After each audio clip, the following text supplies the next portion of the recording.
Oke, sekarang kita ada di video keempat bab tensor, yaitu tentang sistem koordinat lengkung. Jadi kan selama ini kita telah membahas tentang tensor, atau lebih gampangnya kita membicarakan tentang vektor saja dulu. Maka si vektor ini kan dia membutuhkan sistem koordinat untuk menuliskan komponen-komponennya kan. Jadi vektor itu butuh sistem koordinat. Ya kayak bagaimana kita bilang dia itu punya 3 koordinat, misalkan Vx, Vy, dan Vz, itu kan bergantung kepada sistem koordinat yang kita pilih. Ya biasanya kan kita menggunakan sistem koordinat kartesian seperti ini. Misalkan ini X dan ini adalah Y. Jadi misalkan kita punya suatu titik P di sini, ya kita bisa tuliskan posisinya dalam sebagai suatu vektor R. Dan ini tuh ya kita bisa tulis dia sebagai Rx dan Ry. Ya, bisa seperti ini. Tapi kan bukan ini saja satu-satunya sistem koordinat yang kita punya gitu. Di video-video sebelumnya kita sudah melihat sistem koordinat yang terrotasi. Tapi pada video kali ini kita akan melihat sistem koordinat lengkung. Salah satunya adalah sistem koordinat polar yang mungkin teman-teman udah pernah lihat di beberapa mata kuliah sebelumnya. Dan itu tuh ya sama saja, titiknya tetap di P, tapi cara kita menuliskannya berbeda gitu.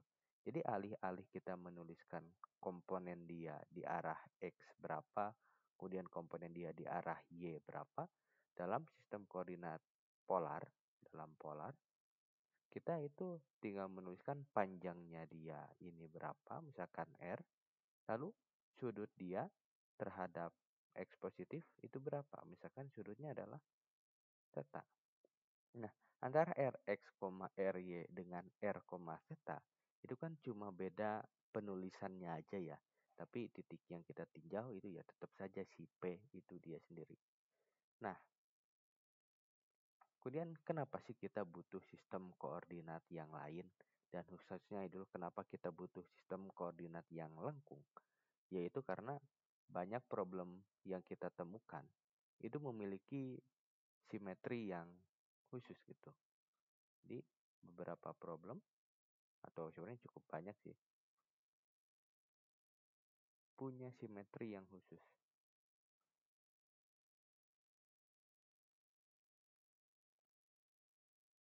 Ya paling gampang mungkin kita ingat-ingat lagi tentang hukum Gauss di materi listrik magnet atau medan elektromagnetika. Jadi misalkan kita punya suatu batang bermuatan seperti ini dan kita pengen menghitung medan listriknya, kita bisa menggunakan permukaan Gauss berupa silinder. Kenapa? Karena medan listriknya berarah radial keluar. Ataupun nanti saat kita meninjau atom dengan permukaan bola, ya kita juga pakai sistem koordinat bola gitu kan. Jadi kita bisa memanfaatkan simetri dari problem yang kita punya menjadi suatu sistem koordinat itu sendiri. Nah, kemudian apa sih yang kita ingin cari, ingin kita tentukan sehingga kita bisa lebih tahu lebih dalam tentang sistem koordinat ini?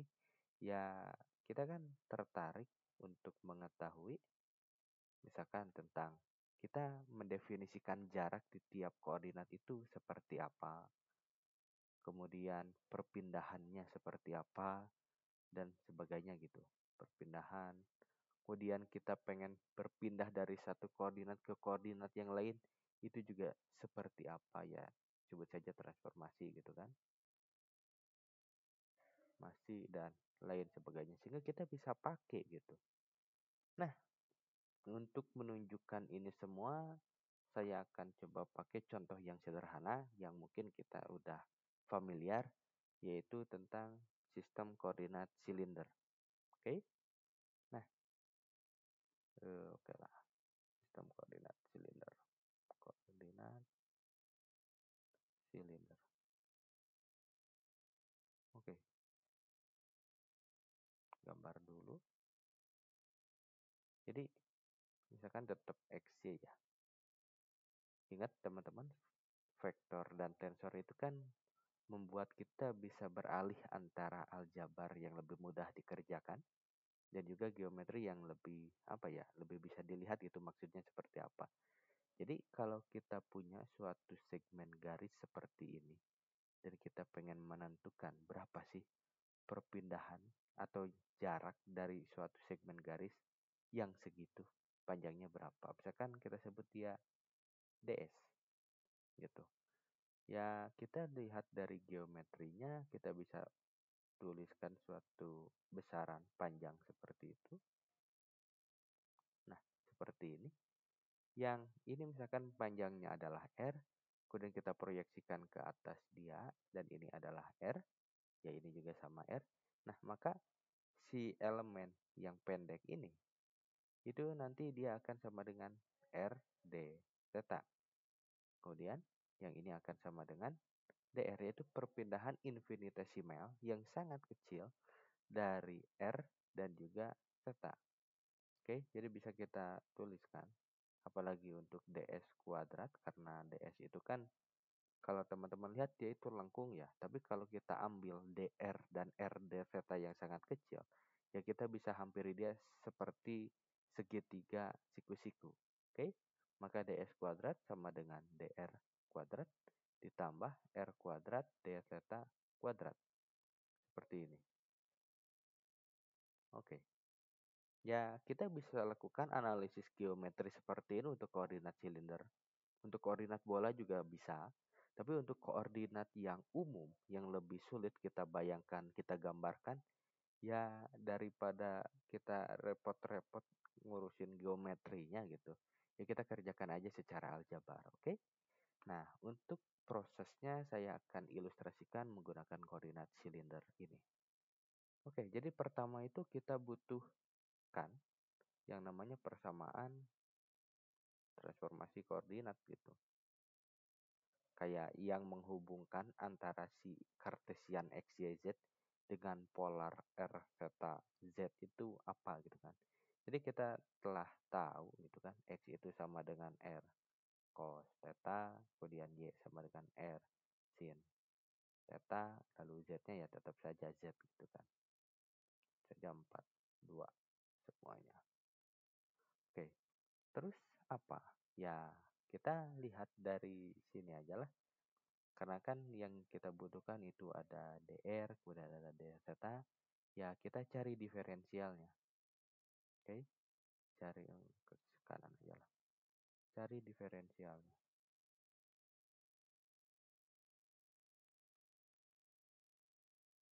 Oke, jadi DX, ini tuh ke sini. DX sama dengan, karena X itu kan fungsi dalam R dan juga theta. Kita bisa tuliskan dia do X, do R, DR, ditambah do X, do theta, D theta. Nah, ini kalau teman-teman kerjakan, hasilnya adalah turunan X terhadap R, itu cuma cos theta, DR. Kemudian turunan X terhadap theta itu minus sin. Ya. Minus sin theta, D theta. Oh, ini R-nya tetap ada. Mana kursor? R. Nah, minus R, sin theta, D theta. Dan cara yang sama kita lakukan untuk Y. Kita dapat seperti ini. Ini sin theta DR ditambah R cos theta D theta. Lalu DZ sama dengan DZ. Oke, kita dapat 3 seperti ini. Nah, gitu. Lalu apa? Karena kita udah dapat DX, kita udah dapat DY, kita dapat DZ, ya kita bisa cari DS kuadrat gitu kan. Ingat kalau di Cartesian, cari DS kuadrat di polar gitu kan. Nah, ingat kalau di Cartesian itu DS kuadrat sama dengan DX kuadrat tambah DY kuadrat tambah DZ kuadrat, langsung aja karena dia lurus gitu kan. Tinggal pakai Pitagoras aja dapat seperti ini.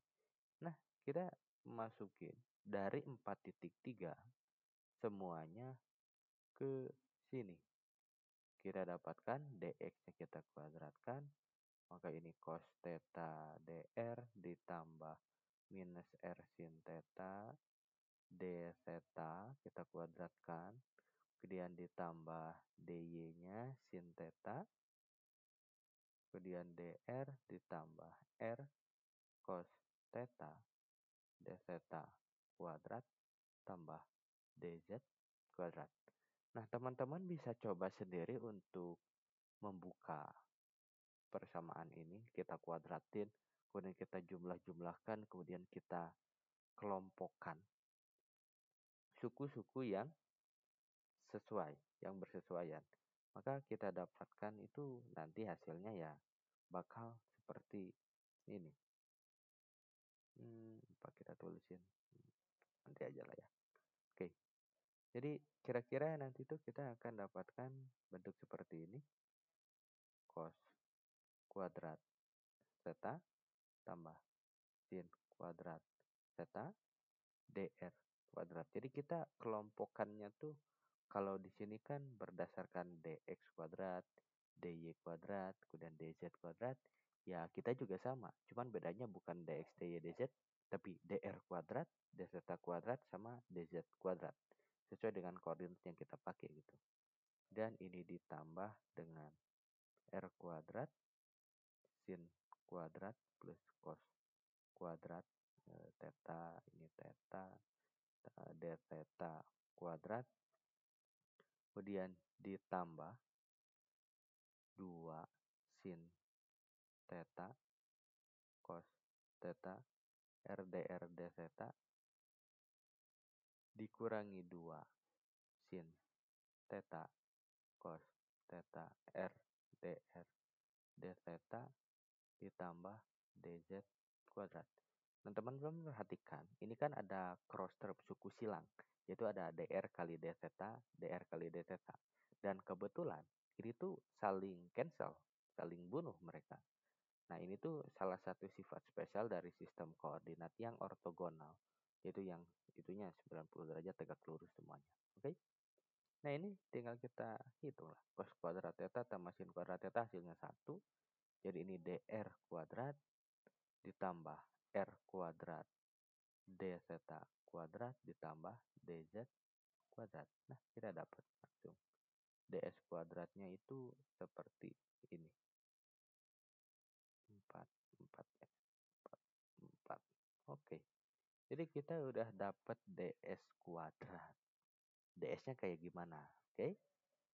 Cari ds.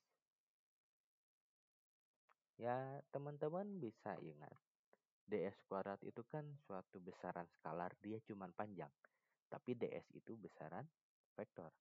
Yang mana dia itu menunjukkan atau merepresentasikan infinitesimal elemen panjang di sistem koordinat manapun yang kita tinjau.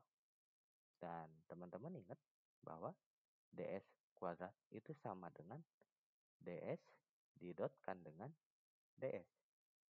Jadi gampangnya ds itu akan sama dengan di sana. Maka kita bisa tuliskan dari sana itu ds itu sama dengan suatu konstanta. Kita akan ketemu dr lagi, kemudian konstanta lain, d theta, kemudian ketemu konstanta lain, dz. Gini kan, ada elemen panjangnya tuh punya kontribusi dari dr, d theta, sama dz. Tapi karena dia vektor, dia itu harus punya arah dong. Arahnya kemana? Si dr tuh ya ke arah vektor satuannya dia. Kita tulis dia sebagai etopi r, kemudian theta kita sebut etopi theta, dan yang z kita sebut etopi z. Jadi kan vektor satuan arah r, arah theta, sama arah z. Tapi apakah cuman itu? Apakah cuma langsung kita bisa tuliskan seperti ini? Kan tidak ya. Kayak lihat, walaupun di dx kuadrat yang di koordinat kartesian, itu tuh ya kita bisa langsung tuliskan ya kan, dx kuadrat, dy kuadrat, dz kuadrat. Tapi kalau di polar itu tuh ada kayak semacam faktor r kuadrat. bukan cuma d theta kuadrat, tapi r kuadrat d theta kuadrat. Nah, si r kuadrat itu kita sebut sebagai faktor skala. Oke, faktor skala itu kita simbolkan sebagai H, yaitu HR, ini H theta, ini adalah H Z. Gitu, teman-teman. Jadi secara umum kita memiliki persamaan untuk ds vektor yang seperti ini. Oke, jadi ya kita tinggal tuliskan gitu kan. Maka di silinder ds vektornya itu sama dengan vektor satuan arah R dikalikan dengan faktor skala arah R, ya ini cuma 1 dr, ditambah vektor satuan arah theta, faktor skala arah theta. Kalau ini kan R kuadrat ya, H itu ya kita bisa langsung akarkan saja dari sini, di R d theta karena kan dot produk ya. Ditambah dengan ini Z, HZ-nya 1 DZ. Nah, udah dapat. DS-nya seperti ini. Persamaan 4,5 ini 5. 4,5 ini 6 aja lah. 4,6. Oke. Ya, kita punya itu udah selesai untuk DS. Yang kita nggak tahu ya E arah R tuh siapa, E arah theta siapa, E arah Z siapa, ya kan kita harus hitung juga kan. Maka tentukan basis-basisnya.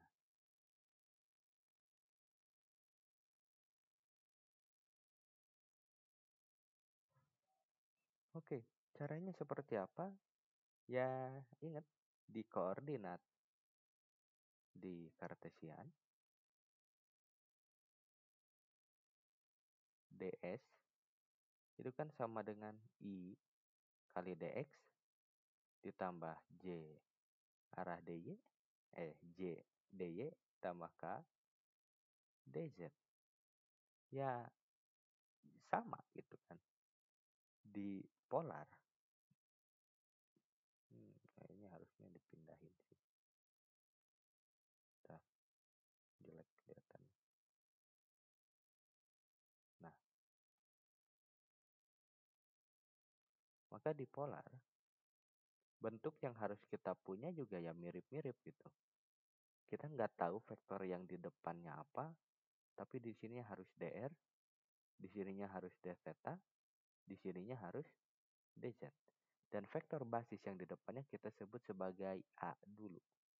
HR, kemudian A theta, kemudian A Z ya. Nah, AZ. Nah, si AR, A theta, AZ itu ya dia cuma vektor basis saja yang menyatakan arahnya kemana gitu. Oke, caranya ya kita substitusikan dx ini, kemudian dy ini, terus dz ini dari yang telah kita cari tadi. Nah, ini nih, si 4,3 nih. Kita masukin lagi ke persamaan itu. Terus kita kumpul-kumpulin suku yang mengandung dr, suku yang mengandung dθ, dan dz. Nah, udahlah. Ini sini ds sama dengan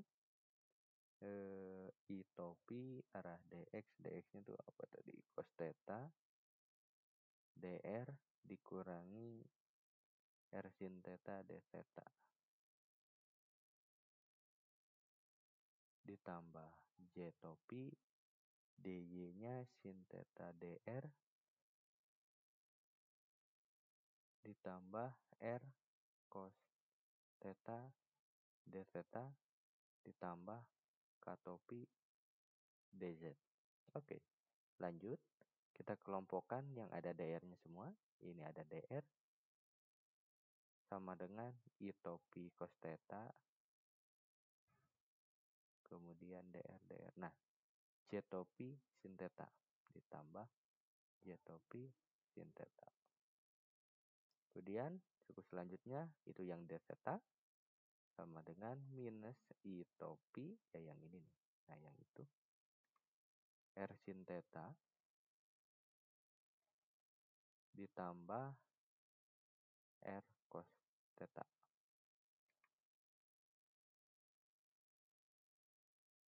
Ditambah ini yang terakhir DZK topi. Maka dengan mencocokkan gitu kan ya, tinggal cocok-cocokin aja. Ini 4,7. Ini tuh segini sama dengan AR. Oke. Segini sama dengan A theta. Dan si ini sama dengan AZ. Kita coba tuliskan dengan lebih rapi. AR sama dengan I topi cos theta ditambah J topi sin theta. Kemudian A theta sama dengan minus I topi R sin theta ditambah R cos theta. Mana J-nya? Nah, J topi. Dan AZ sama dengan K topi. Nah, lihat. Mereka ini basis. Belum tentu satuan. Yang di sana, di sana. Lihat. Mereka ini vektor basis tapi belum tentu vektor satuan gitu kan.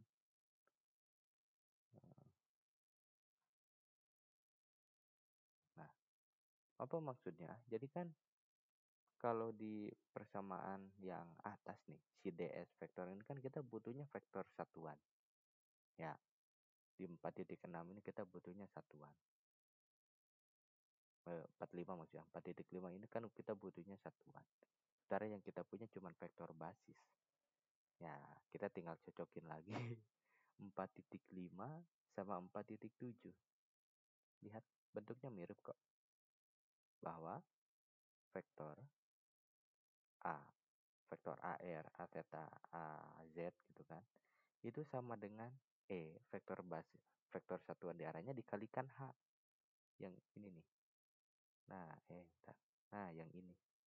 Ini tuh sama dengan AR, segini tuh AR, segini A theta, segini AZ. Jadi ya kalau kita mau nyari ini, kalau misalkan kita mau nyari EZ-nya apa, ya tinggal A dibagi HZ. Gitu. Sementara kita udah tahu kalau di koordinat silinder HR-nya kan 1. Dia nggak berubah sama sekali. H theta-nya sama dengan R, HZ-nya sama dengan 1. Jadi ini tuh udah langsung jadi ER. Sementara ini harus kita bagikan R dulu sama dengan R theta topi. Ini sama dengan E topi Z. Gitu. Gitu teman-teman. Jadi kalau mau E theta topi ya kita tinggal hapus aja R-nya gitu. Oke, kita udah dapat. Mana kursor? Nah, 4,8. Oke. Jadi kita udah punya vektor DS ya. Kita bisa tuliskan DS-nya secara yakin. Kita udah tahu E topinya berapa, kita udah tahu H-nya berapa. Oke. Jadi di silinder H itu sama dengan 1,R,1. Oke. Udah, sebenarnya itu yang kita pengen tahu dari ini udah semua. Kita udah tahu cara mentransformasikannya seperti apa. Kita udah tahu elemen panjangnya seperti apa. Kemudian panjang kuadratnya seperti apa kita udah tahu. Kemudian vektor basisnya kita udah tahu. Ya, kita bisa lakukan hal yang lebih menarik gitu seperti menghitung kecepatan.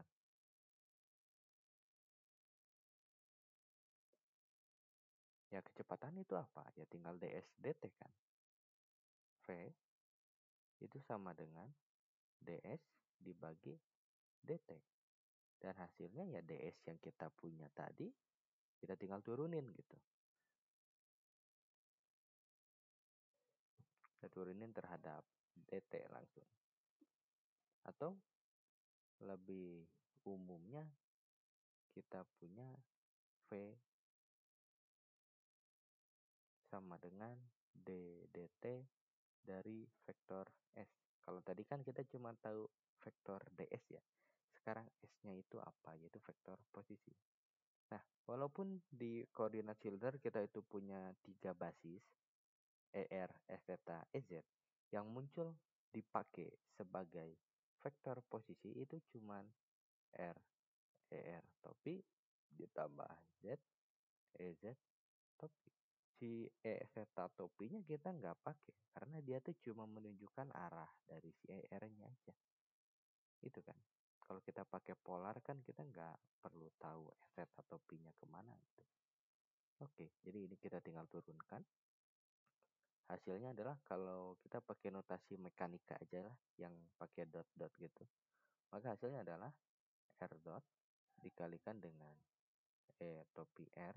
Tapi teman-teman ingat si E topi R itu bukan vektor konstan. Pertama ya emang besarnya itu 1 ya, konstan. Tapi kan arahnya berubah-ubah gitu. Dia itu bisa ke sana, bisa ke sana, bisa ke sana, bisa ke sana, kan bebas gitu ya. Bukan vektor konstan. Berarti kalau bukan vektor konstan, ya turunannya tidak sama dengan 0. DE topi R dt tidak sama dengan 0. Ya kita perlu cari gitu kan. Tambah R, E topi dot R. Tambah Z dot E topi Z. Ya karena Z kita turunin, EZ itu kan konstan. Dia cuma K topi doang gitu. Ya udah. Ya, kita tinggal cari dia tuh berapa. Ya, tentukan, jangan beda warna. Tentukan E topi dot dari si R sama dengan D dt dari ER sama dengan D dt dari ER-nya tuh kita punya kan tadi apa ER sama dengan I cos theta ditambah J sin theta. Udah kita turunin aja. Teman-teman, karena kita turuninnya terhadap waktu tapi fungsinya dalam theta, ya kita bisa bayangkan bahwa R itu fungsi dalam theta. Maka kita turunannya sama dengan theta topi minus sin theta. Ini I. Kemudian ditambah J topi theta dot kali cos theta. Jadi turunan yang dalamnya sama dengan ini theta dot. Kemudian turunan dari cos theta-nya sama dengan theta dotnya kita keluarkan minus I topi sin theta ditambah J topi cos theta. Tapi ini kan sama dengan rumus untuk theta topi ya.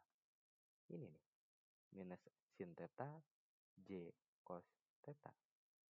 Jadi bisa kita tuliskan ini sama dengan theta dot E topi theta. Oke, gitu. Maka kalau kita udah dapat seperti ini, ds dt di koordinat silinder itu sama dengan seperti itu.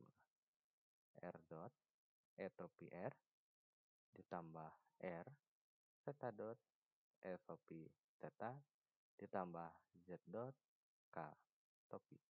Kalau teman-teman mau nyari percepatan ya tinggal turunkan lagi terhadap waktu sekali dan hati-hati bahwa si E theta topi juga bukan vektor konstan ya, ada turunannya. Teman-teman bisa turunkan caranya seperti yang tadi.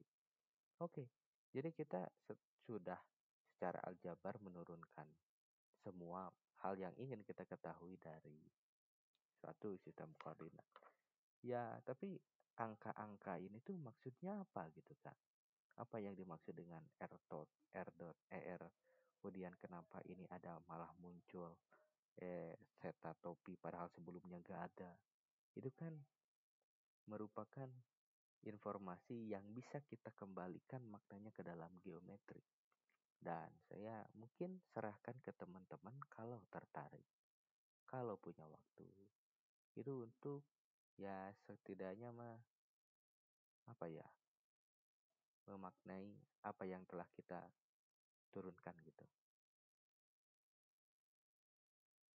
Ya, ini bisa dicoba sendiri lah ya. Oke, itu untuk sistem koordinat lengkung. Terima kasih dan sampai jumpa.